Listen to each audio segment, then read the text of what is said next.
Well, first off, always, where am I at?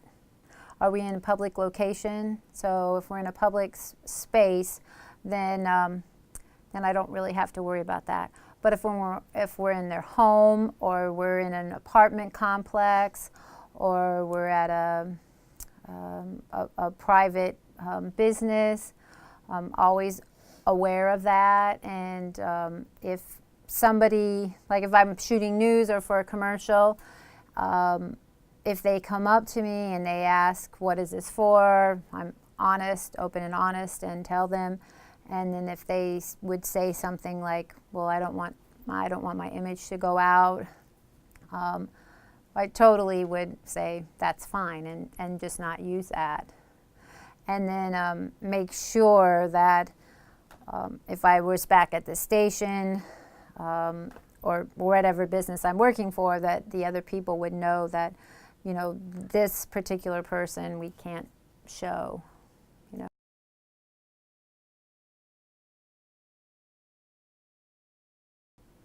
So this is a brand new, this is all new. TV stations all over the country are now using drones, where they've never been able to use them before in the past. They were not feasible.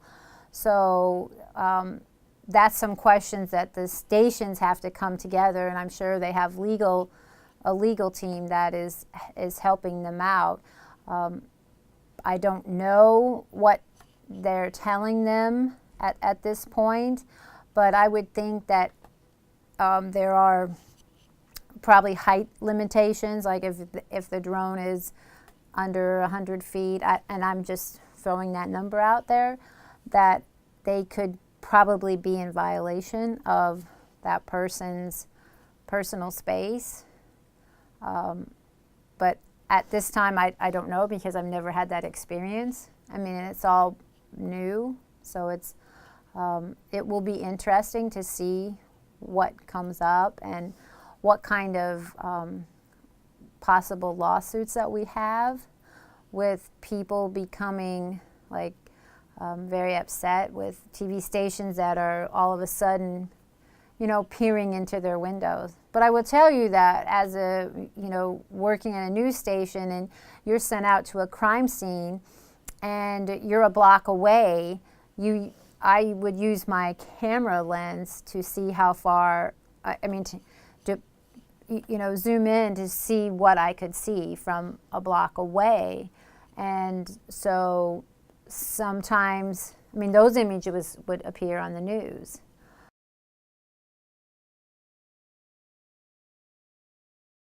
JMC will probably work together to figure out what is probably the best ethical way to deal with drones and like little lipstick cameras and that sort of thing.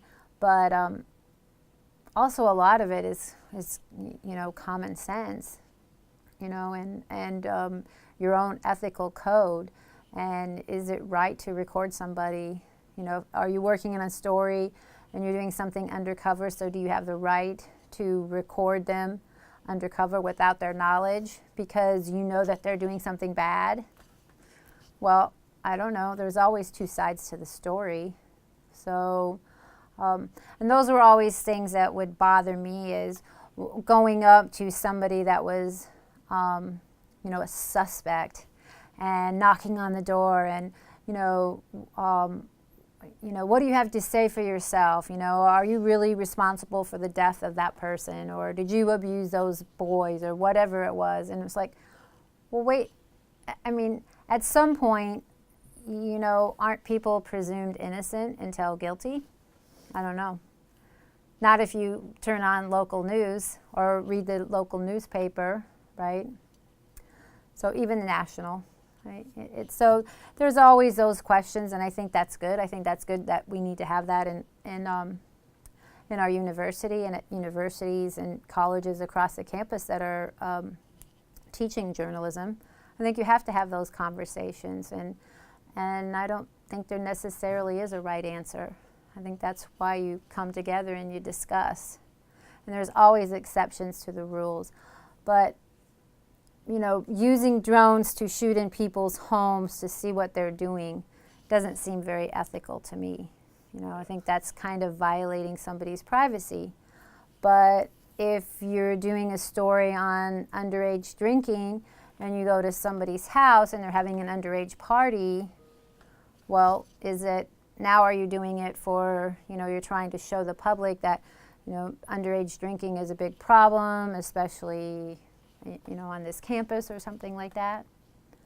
So, again, I don't think there's just a right answer. It's not right or wrong. I think there's a lot of gray.